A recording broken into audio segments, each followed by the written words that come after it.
¿Cómo están? Buenas tardes. Hola, profe. Ay, ¿Cómo andan? ¿Se me escucha bien? ¿Sí? Bien.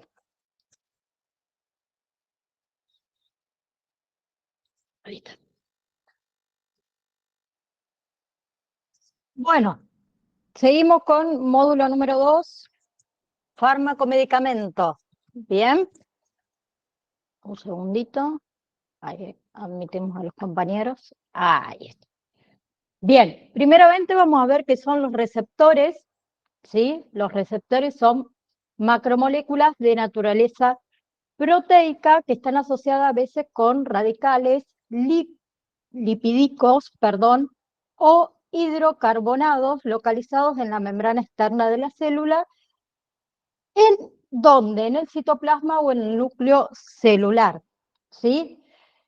Los receptores en realidad cuentan con 3 dominios que son básicos, que se los cuento para que ustedes lo sepan, ¿sí? Que uno es el dominio extracelular, ¿sí? O la zona de unión, ¿sí?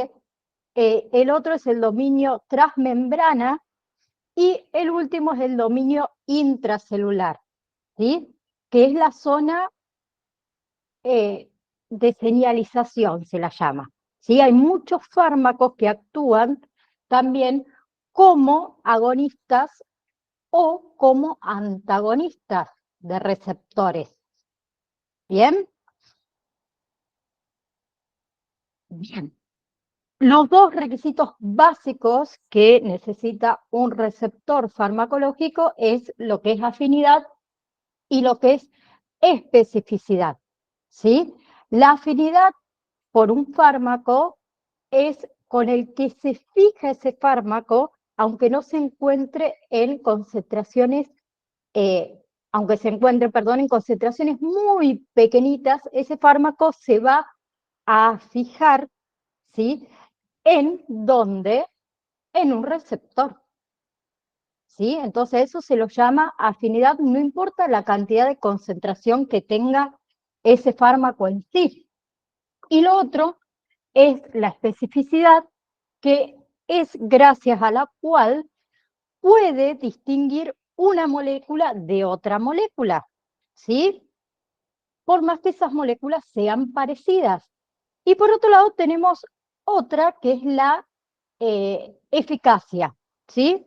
La eficacia de un fármaco es la capacidad de ese fármaco, ¿sí? La capacidad que tiene ese fármaco. ¿Bien?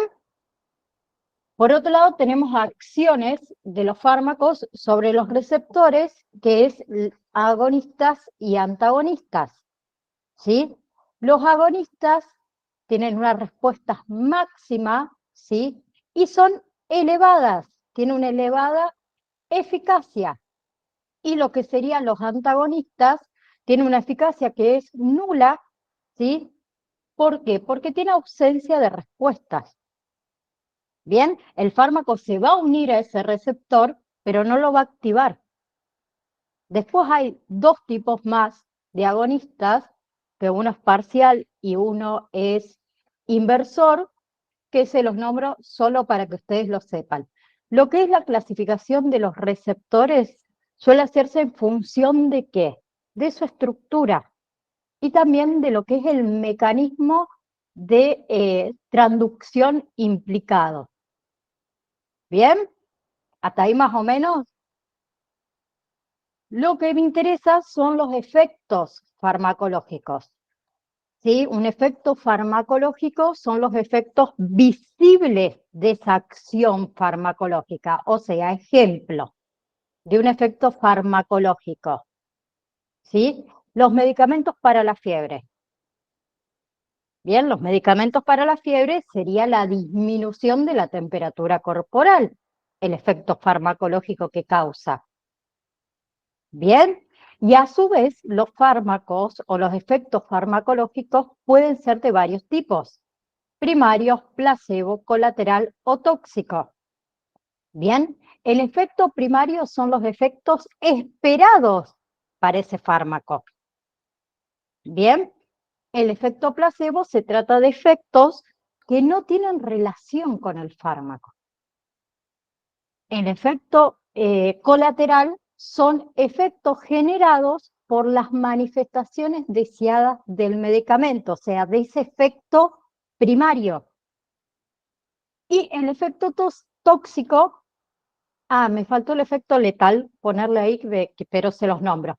El efecto tóxico se trata del efecto producido por un exceso de la dosis recomendada de ese fármaco. Y como le dije, me faltó el efecto letal, que en realidad son manifestaciones ya biológicas producidas por el medicamento que pueden llevar a la muerte del paciente. ¿Sí? Cuando le suba este PowerPoint se los voy a agregar para que ustedes lo tengan. ¿Sí? No me había dado cuenta. Por otro lado tenemos farmacología. ¿Sí? La farmacología es la ciencia que estudia los fármacos en todos sus aspectos, o sea, sus orígenes, ¿sí? O de dónde proviene, su síntesis o su preparación, sean de origen natural o no, sus propiedades físicas, sus propiedades químicas, ¿bien? Todas sus acciones, ¿sí? Hablamos de fisiología, biología celular, hablamos de biología molecular, la manera de situarse, de moverse en el organismo, ¿sí? Sus formas de administración, sus indicaciones terapéuticas, el uso, sus acciones tóxicas también. ¿Bien? Y tenemos, por ejemplo, la farmacología clínica, ¿sí? Que es la aplicación en el que el paciente tiene todos sus conocimientos. Es el estudio de las aplicaciones benéficas de los agentes químicos para prevenir, para diagnosticar o para tratar enfermedades, ¿sí? O procesos fisiológicos indeseados.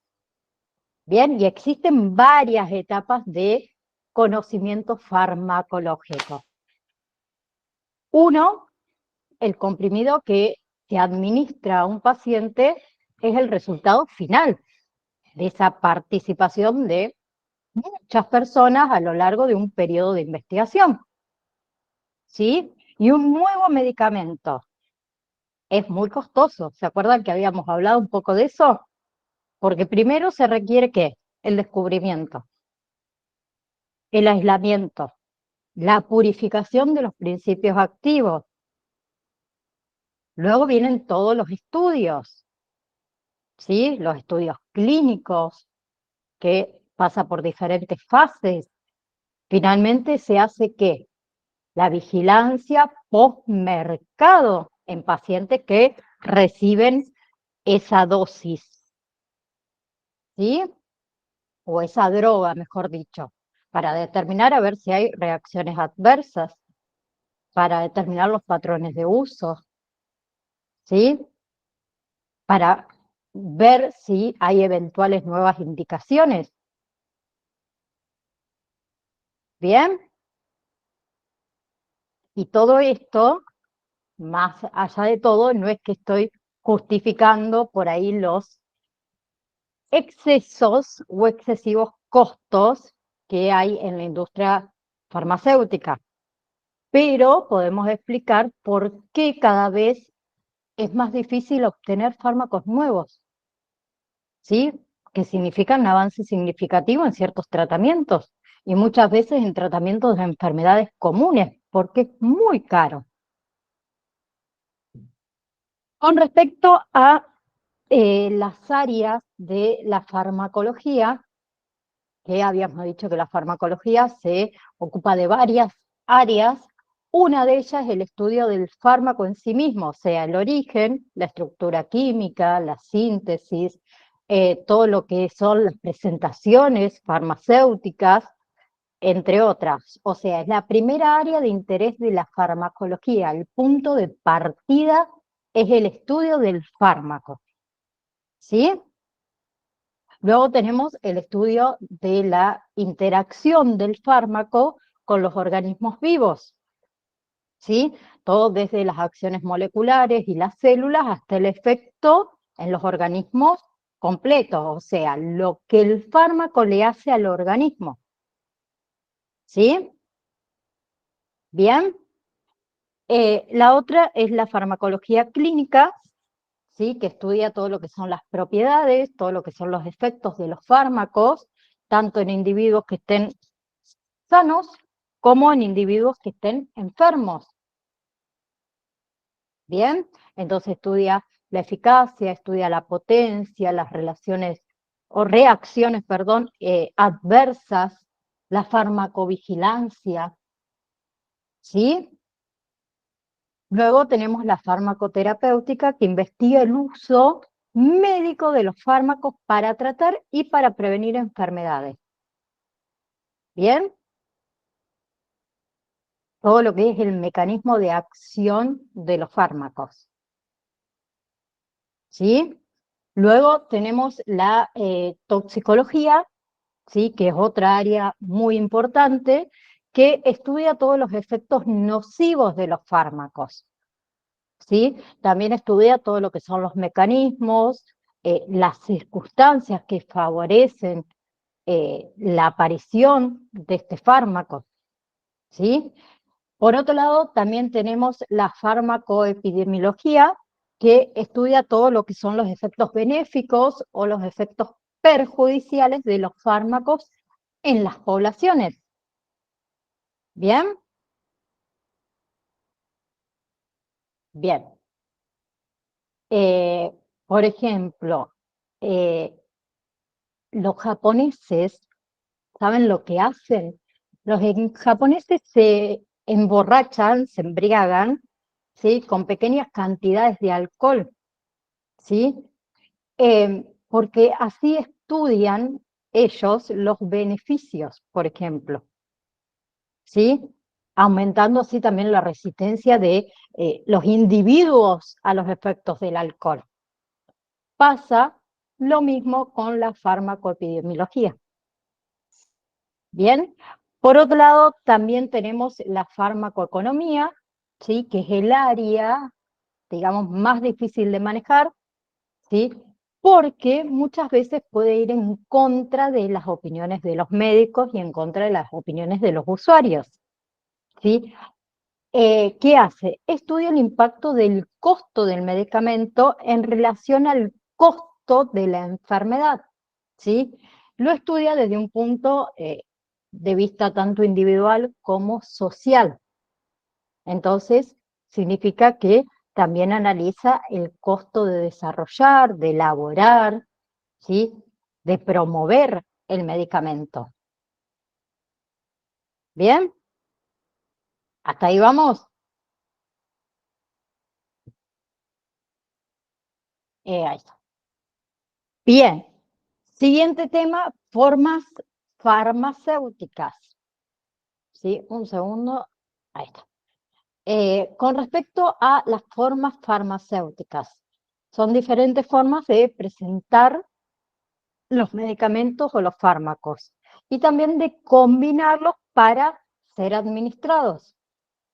Bien, esa presentación implica que un conjunto de aspectos relacionados con la dosificación, las vías de administración, la fase predominante, la estabilidad, el lugar de absorción de todo lo que son los principios básicos, activos, perdón, activos. Hoy estoy un poco distraída, les pido disculpas. Entonces, ¿qué es forma farmacéutica? Son disposiciones, ¿sí? Individualizadas a que se adaptan las circunstancias medicinales, o sea, el principio activo, ¿sí? Y el excipiente para constituir un medicamento, o sea, la forma de preparar un medicamento con el fin de ser administrado. ¿Sí? Entonces, las formas farmacéuticas son el producto resultante del proceso tecnológico que confiere a los medicamentos ciertas características: dosificación, eficacia terapéutica, estabilidad en el tiempo. ¿Bien? Bien, con respecto a la clasificación, tenemos tipos de formas farmacéuticas, ¿sí? Según su estado físico, ¿sí? Por un lado tenemos las sólidas, ¿sí? Ahí hablamos de, por ejemplo, tabletas, de polvos, de cápsulas, de sellos, comprimidos, supositorios, implantes. Bien, tenemos también lo que son los granulados. Por otro lado, tenemos las semisólidas, que acá hablamos de las cremas, de las pomadas, de los geles, de las pastas. Y por último, lo que son las líquidas, que son en realidad soluciones, ¿sí? Lociones, inyectables, jarabes, ¿sí? También tenemos suspensiones, ¿sí? Tenemos emulsiones. ¿Bien? Y por otro lado, tenemos según la vía de administración, ¿sí? Tenemos los orales, que hablamos de cápsulas, jarabes, comprimidos, suspensiones, polvos, ¿sí? Tenemos los rectales y vaginales, que hablamos acá de lo que son óvulos, lo que son supositorios, los que son enemas, los comprimidos vaginales, ¿sí? Otra vía de administración es la tópica y la subcutánea, que acá podemos hablar de implantes, podemos hablar de pomadas, de geles, de cremas. Luego tenemos las oftálmicas y óticas, que ya hablamos de colirios, ¿sí? Las gotitas que se aplican en los ojos.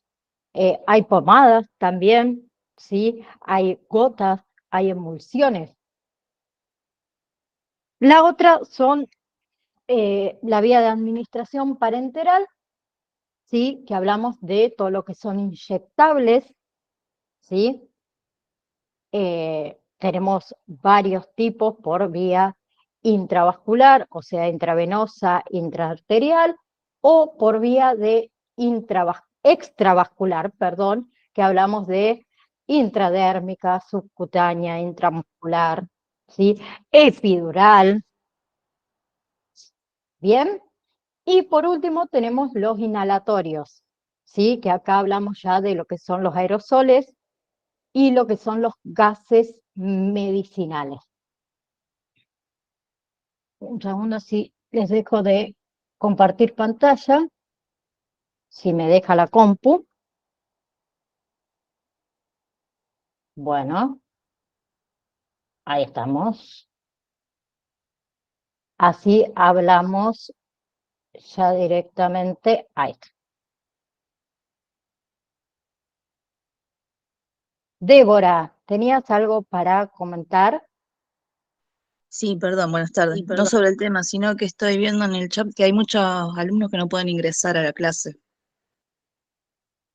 Un segundo. Ahí le mandamos el link. Yo cuando estoy en clase no miro el chat, entonces no me di cuenta. Gracias, Débora.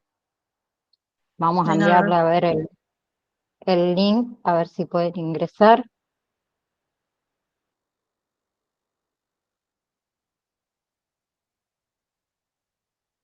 Bien, yo lo tengo en silencio, entonces puede sonar que no me entero.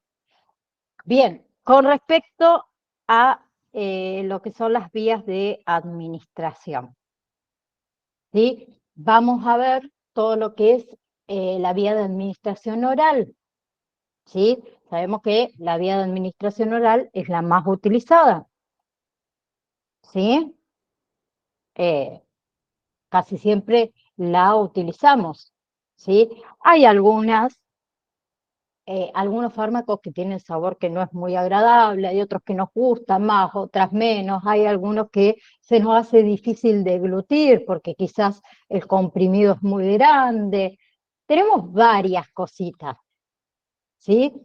Pero ¿qué sucede? Cuando fabrican el fármaco, le agregan ciertos sabores para tratar de mascarar un poco, muchas veces, esos sabores desagradables, ¿sí? Y utilizan edulcorantes, utilizan aromatizantes, por eso muchas veces los jarabes tienen un olor tan rico, ¿sí? Pero cuando lo tomamos decimos, ¡ah, la pucha! No era tan rico como aparentaba.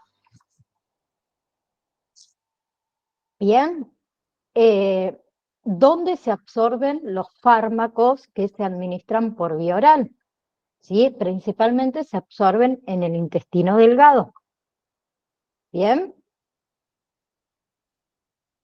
Em, Tenemos formas orales sólidas, ¿sí? Hablamos de que acá, de los comprimidos, por ejemplo. Bien. Los comprimidos, por ejemplo, tienen un bajo costo, ¿sí? Tienen una dosificación que es precisa.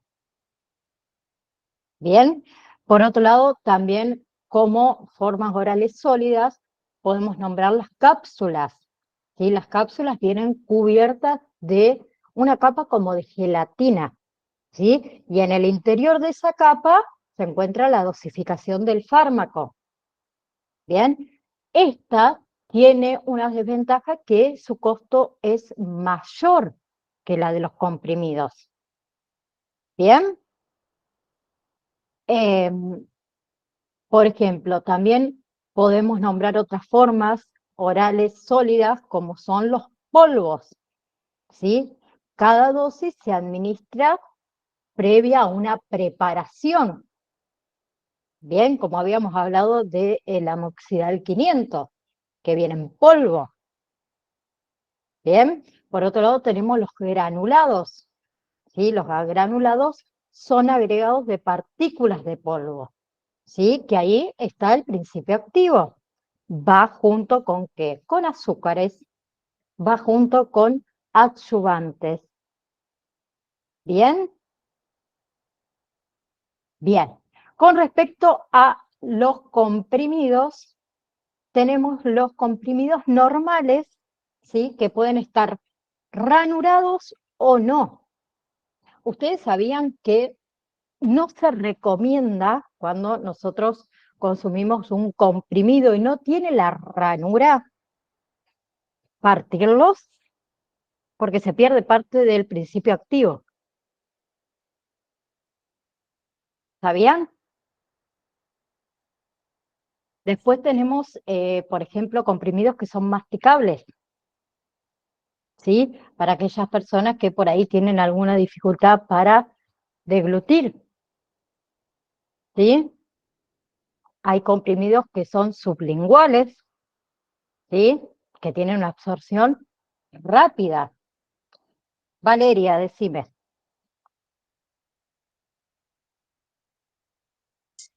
No, profe, justo apretó sin querer. Ah, bien.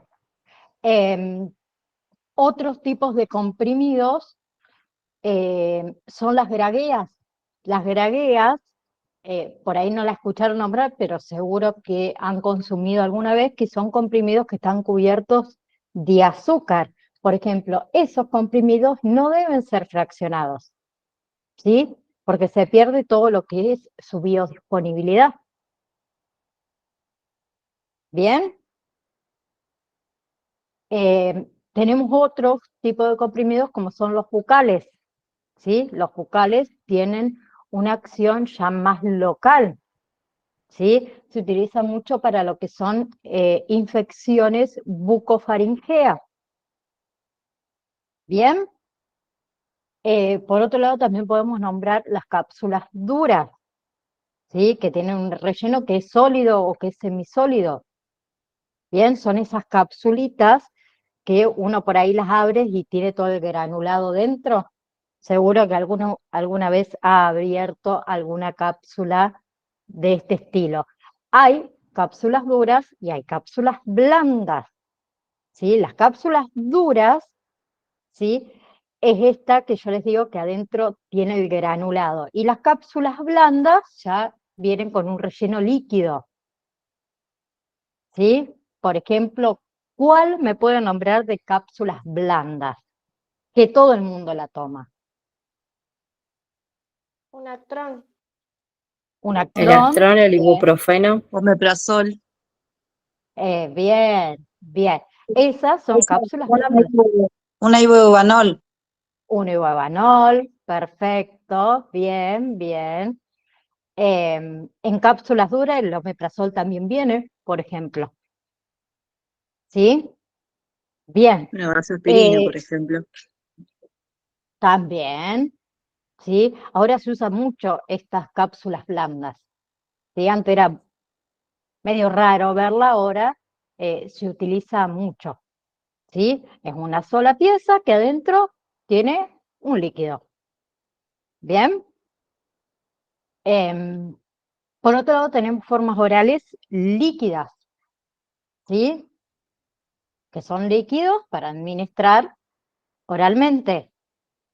Hablamos de emulsiones, de soluciones, de suspensiones, ¿sí? Que muchas veces puede contener un solo principio activo o puede contener varios principios activos, ¿sí? Los más usuales son, por ejemplo, los jarabes. ¿Bien? Bien. ¿Cuáles son las ventajas de las formas orales líquidas? ¿Sí? Que liberan más rápido ese principio activo. ¿Sí? Bien. Que su dosificación es fácil, que por ahí es cómoda y yo no diría en todos los casos, para mí es mucho más cómoda las formas orales sólidas, pero hay algunas que vienen en gotas, hay otras que vienen para dosificarla en los tarritos dosificadores, ¿sí? Por ejemplo, las formas orales líquidas se utilizan mucho más por ahí en niños, más que nada. ¿Por qué? Porque todavía no saben cómo digerir o tragar o deglutir una cápsula, por ejemplo. Bien. Uno de los inconvenientes que lo hemos hablado también en otras clases es la contaminación. Muchas veces no lo conservamos de la forma correcta, ¿sí? Eh, Además de no conservarlo de la forma correcta, muchas veces tampoco lo administramos de la forma correcta, ni lo preparamos de la forma correcta, ni cumplimos con el horario de la forma correcta. ¿Sí? Bien. Eh, un segundo. Bien. Además de los jarabes, también acá tenemos las suspensiones. Las suspensiones se preparan en el momento de ser administrado. ¿Sí? Bien. Tenemos emulsiones también. Las podemos nombrar también dentro de las formas orales líquidas. ¿Sí? Bien.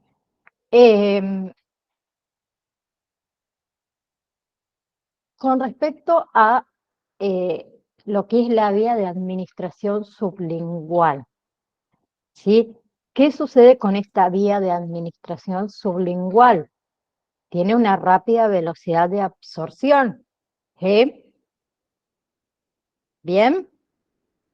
Eh, Vienen comprimidos sublinguales y vienen aerosoles sublinguales. ¿Sí? Los comprimidos son mayormente redondos, ¿sí? Son más pequeñitos que una cápsula normal, ¿bien? Y se diluyen ¿con qué? Con la secreción de la saliva, ¿sí? El clonazepam, bien, Betina, bien. Eh, y por otro lado teníamos los aerosoles, ¿sí? Que también es una vía de administración sublingual hay aerosoles, ¿sí? Que sería un spray, ¿sí? Donde dirige un chorrito que va en la región sublingual, ¿sí? Cuando lo aplicamos, ¿qué debemos hacer? Debemos cerrar nuestra boca y debemos estar unos segundos sin tragar, ¿sí? Para que se facilite esa absorción de ese medicamento o de ese fármaco. ¿Bien? Bien. Como nombró la compañera, acá tenemos, por ejemplo, benzodiazepinas, tenemos opiáceos, entre otros. Otra vía de administración que hemos nombrado es la vía de administración rectal, ¿sí? Tiene una absorción más lenta que, por ejemplo, la vía de administración gastrointestinal. Y acá hablamos de qué, de supositorios, ¿sí? Hablamos de enemas.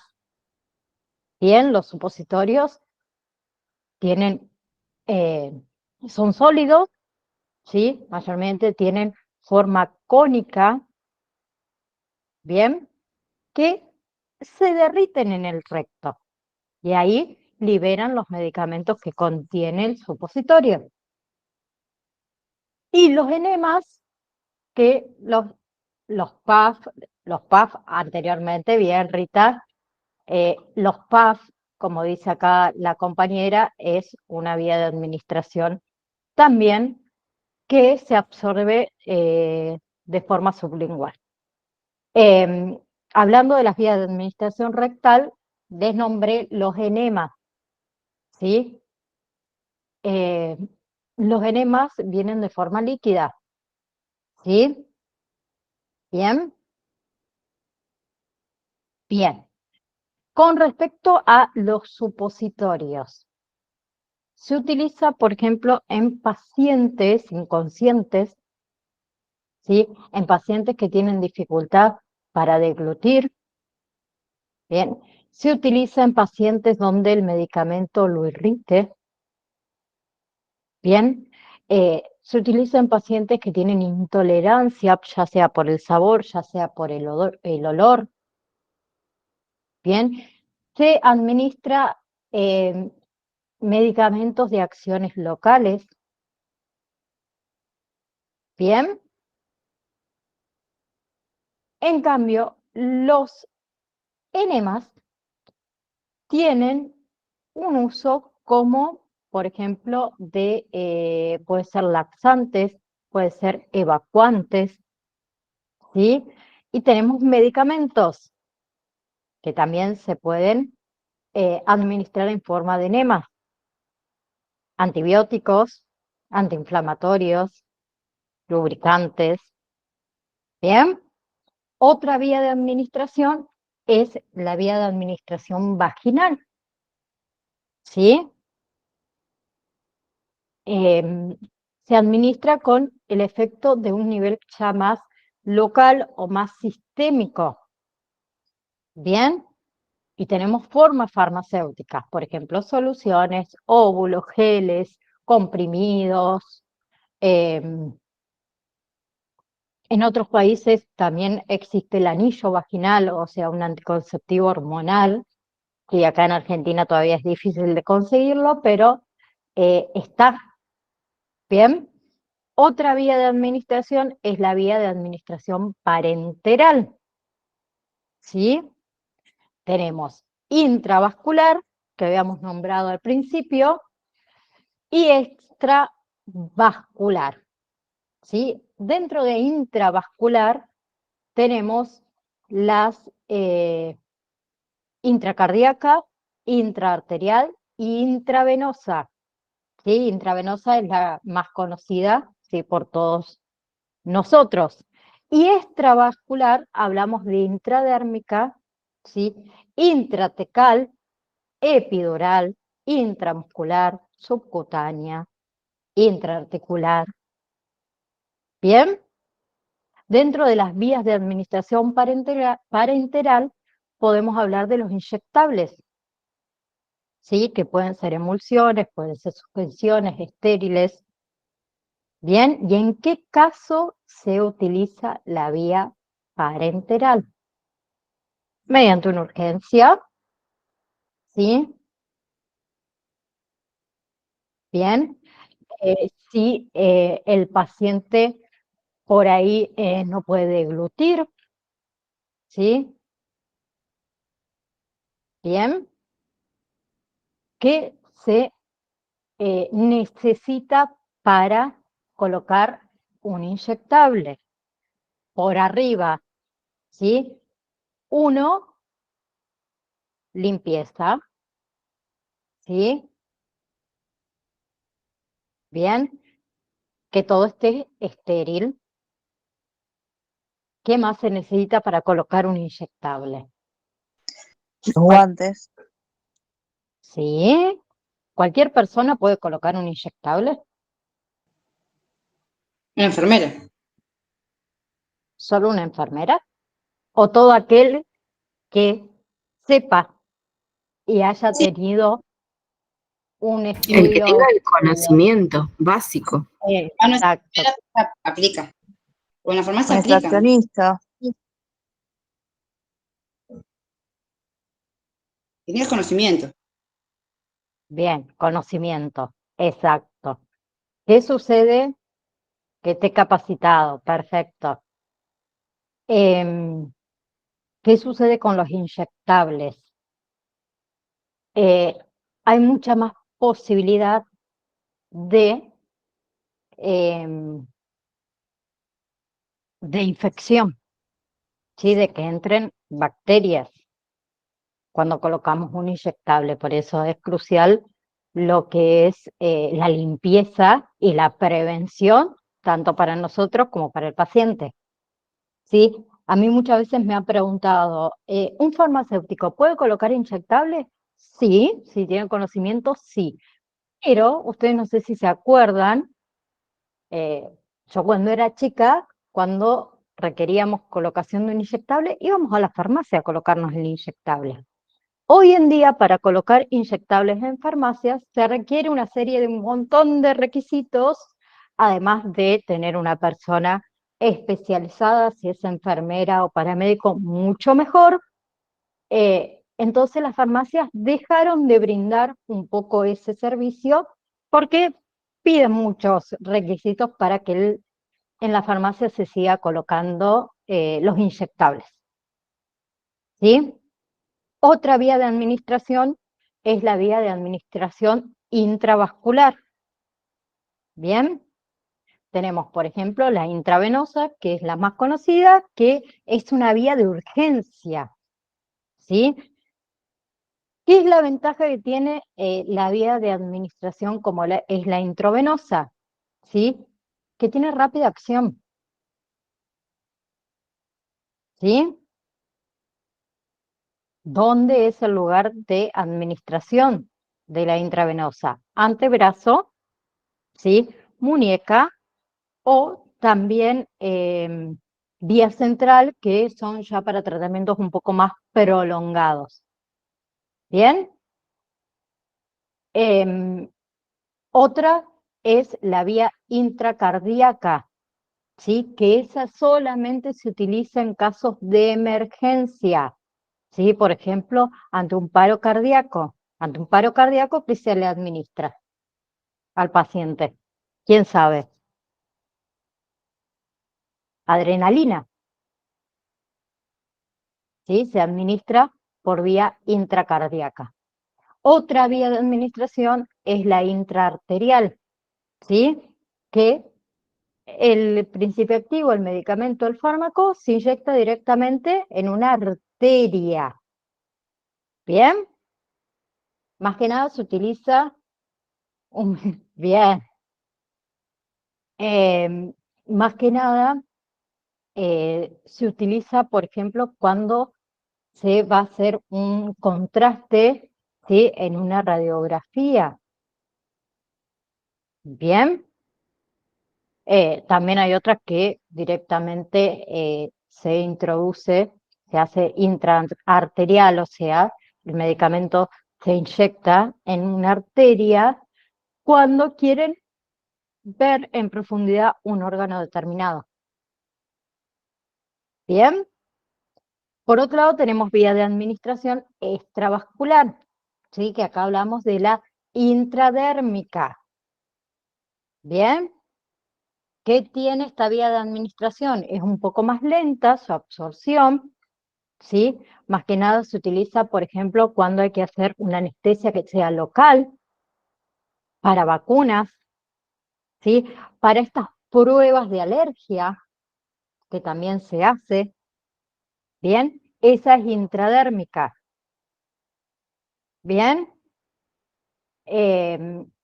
Luego tenemos intratecal, epidural, ¿bien?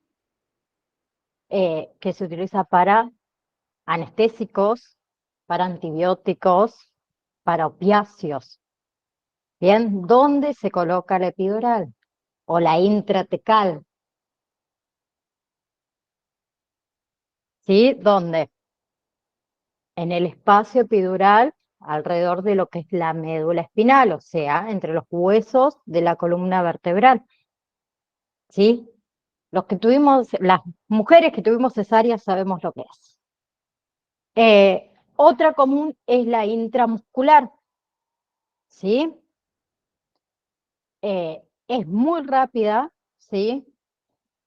El lugar de absorción, no, perdón, el lugar de inyección de la intramuscular, ¿sí? Es glúteos, para que lo sepan, Antebrazo. deltoides, ¿sí? Y el vasto lateral de lo que sería la pierna, bueno, acá, a ver si me ven, aquí, ¿bien? Bien. Esa sería intramuscular, ¿bien? Bien. Como les dije, hay que tener precauciones, ¿sí? En la intramuscular también hay que tener muchas precauciones porque podemos lesionar ciertos vasos y ciertos nervios, ¿sí? Por eso yo digo que quien coloque inyectable tiene que estar capacitado para hacerlo. Bien, puede haber muchas, se puede generar infecciones, se puede generar endurecimientos, ¿sí? Hematomas. Bien, puede aparecer también lo que es parálisis del nervio ciático si no se coloca correctamente. Bien, eso ténganlo en cuenta. La otra es la subcutánea, ¿sí? Tiene una absorción un poco más lenta, el volumen que se inyecta es mucho menor, ¿sí? Con respecto a la subcutánea, se utiliza para implantes, por ejemplo, ¿sí? Se utilizan en ciertas vacunas. ¿Bien? Bien. La otra vía de administración es la vía de administración inhalatoria. ¿Sí? Bien, hasta ahí vamos. Tiene una acción más local. ¿Sí? Por ejemplo, para tratamiento de POC. Y hay otras que tienen acción más sistémica, como son anestésicos más generales. Bien, por ejemplo, vía de administración inhalatoria, cuando nos quieren dar algún tipo de anestésico, ¿sí?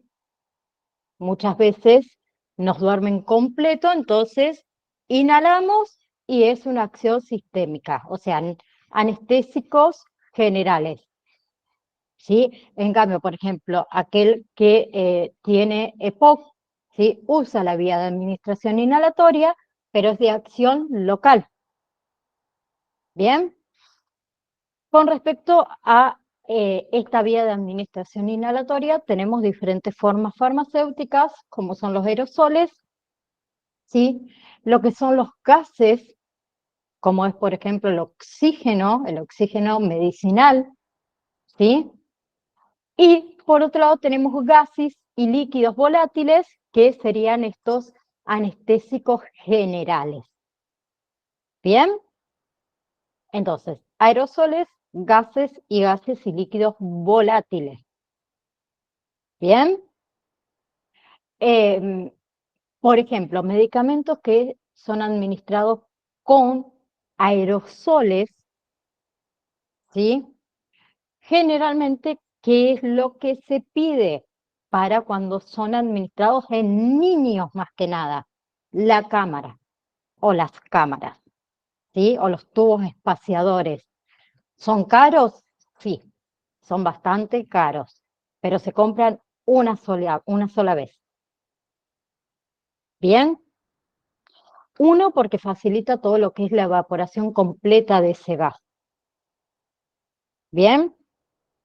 Es muy importante la cámara para los niños y para los pacientes asmáticos. ¿Bien?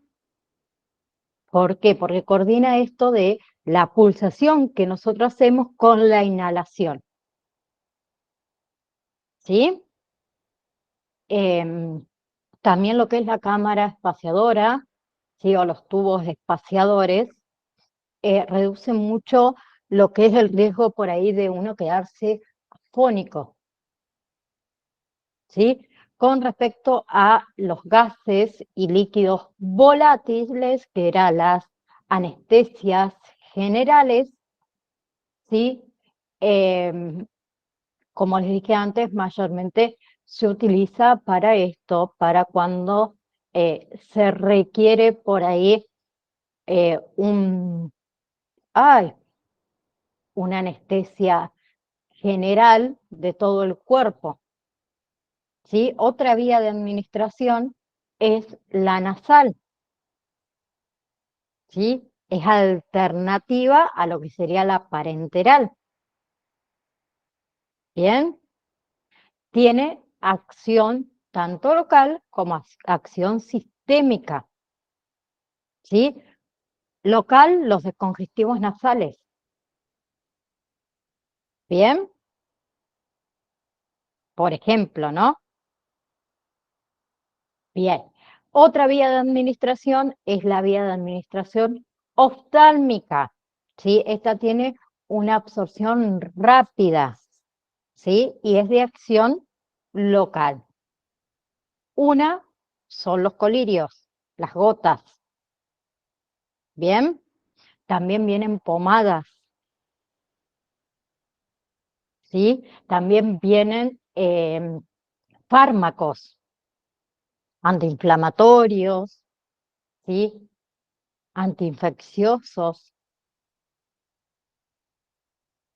¿sí? Siempre las formas farmacéuticas de administración oftálmica deben ser estériles, ¿sí? Por eso hay que, digamos, almacenar correctamente todo lo que son, por ejemplo, los colirios, las pomadas, ¿sí? ¿Bien? Bien. Otra vía de administración es la ótica, que acá hablamos de todo lo que son las gotas óticas, ¿sí? Que son preparados líquidos, ¿bien? Que se colocan dentro del conducto auditivo externo, ¿sí? Más que nada se utiliza para infecciones, para tratamientos o administración de antiinflamatorios, se utiliza para la limpieza de todo lo que es el conducto auditivo externo. Bien, hay que tener mucho cuidado con lo que son las gotas ópticas, con aquellas personas que tienen la membrana timpánica perforada. Bien, ¿por qué les digo esto? Les va a tocar en la farmacia que vienen a comprar gotas ópticas sin receta médica, ni fueron al médico directamente solamente porque le duele el oído, pero nosotros no sabemos si el paciente, por ejemplo, puede tener la membrana timpánica perforada y puede ser perjudicial. Entonces, esto de indagar también es muy bueno. ¿Sí? Con respecto a tanto las gotas de los oídos como las gotas que uno se administra en los ojos, ¿sí? Tienen que estar a temperatura ambiente. Bien, antes de colocarla. Otra vía de administración es la dérmica, ¿sí? Que es de acción local, ¿sí? Se aplica sobre la piel, se aplica sobre las mucosas. Y acá hablamos de las pomadas, de las cremas, de los geles, de las pastas. ¿Bien? Se pueden aplicar, como les dije, directamente sobre la piel, ¿sí? Están formadas por principio activo, ¿sí? Están formadas por un vehículo, ¿sí? Por una base. Y hay otras que tienen conservantes, que tienen aromatizantes, hay otras que tienen colorantes. Bien, principalmente se usa ¿para qué? Para dermatología, ¿sí? También para administración de antiinflamatorios, antihistamínicos, analgésicos locales, ¿sí? La otra vía de administración es la transdérmica, ¿sí? Que acá encontramos, por ejemplo, los parches transdérmicos, ¿sí? Bien. Em, También hay otros fármacos que se pueden administrar, ¿sí? Por esta vía, como son los opiáceos, ¿sí? Para las personas que tienen dolores crónicos, ¿sí? En los nitratos también, para angina de pecho, ¿sí? Entre otros, tenemos, por ejemplo, el rotigotina, que se utiliza para el Parkinson, ¿sí? Antes que nos retiremos, un pequeño resumen de todo, ¿sí? Los preparados farmacéuticos, acuérdense que deben ser estériles, ¿sí? Inyectables, colirios, pomadas oftálmicas, implantes, ¿sí? Todo lo que son soluciones. ¿Bien? ¿Qué sería un preparado estéril? ¿Quién me puede decir qué sería para ustedes un preparado estéril? Que hay ausencia de microorganismos, ¿sí? Luego, las formas farmacéuticas que no deben ser fraccionadas, que no deben ser trituradas, que no deben ser machacadas, ¿sí? Una son las formas farmacéuticas de cubierta entérica, los comprimidos sublinguales, ¿sí? Las gragueas, las cápsulas, ¿bien? Vías de administración intravenosa, intramuscular, subcutánea, sublingual, transdérmica. ¿Cuál más?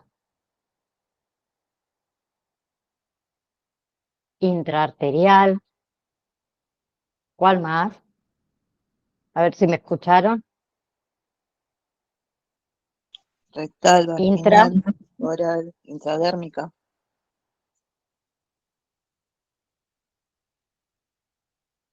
intracardíaca. ¿Se acuerdan? Bien. Bueno, déjenme que abra el campus virtual. Otra, bien. Un segundo. Ahí me lo paso por este lado. Para decirles, un segundito.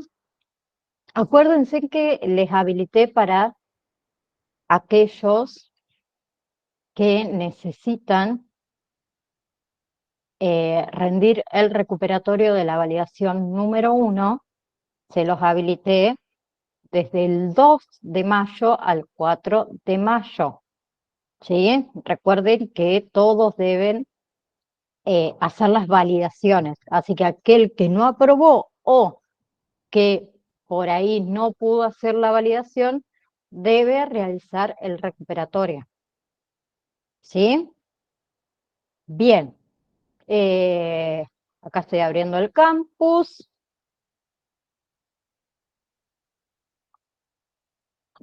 Bien. Flora, decime.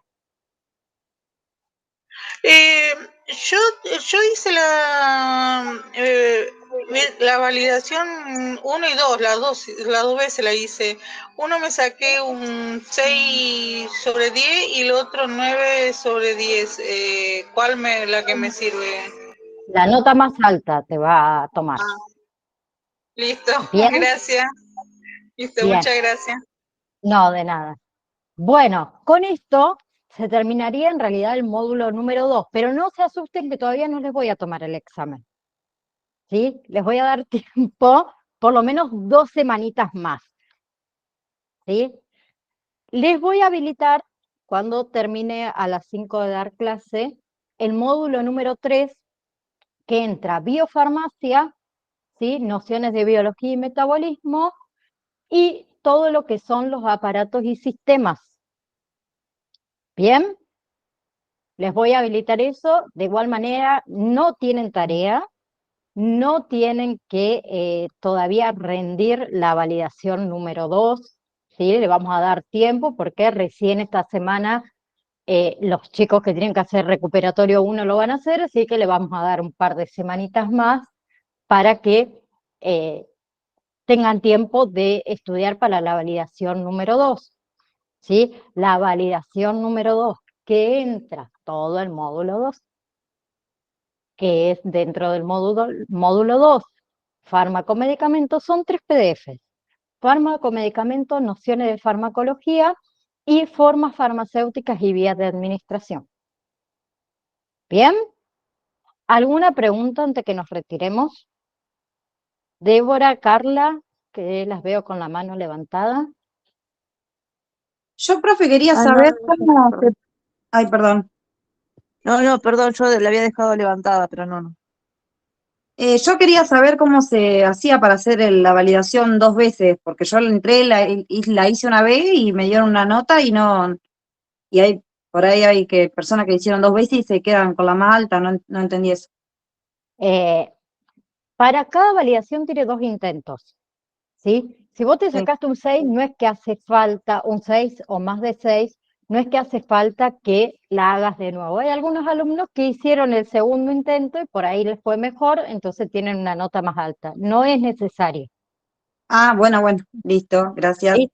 Pero si para la próxima querés hacer 2 intentos, terminás de hacer uno y después vos pones de nuevo, comenzar intento y te va a dar el segundo intento para que lo hagas. Listo, gracias. ¿Sí? Igual les digo que no afecta, ¿sí?, que se haya sacado un 9 a la que se haya sacado un 6,50.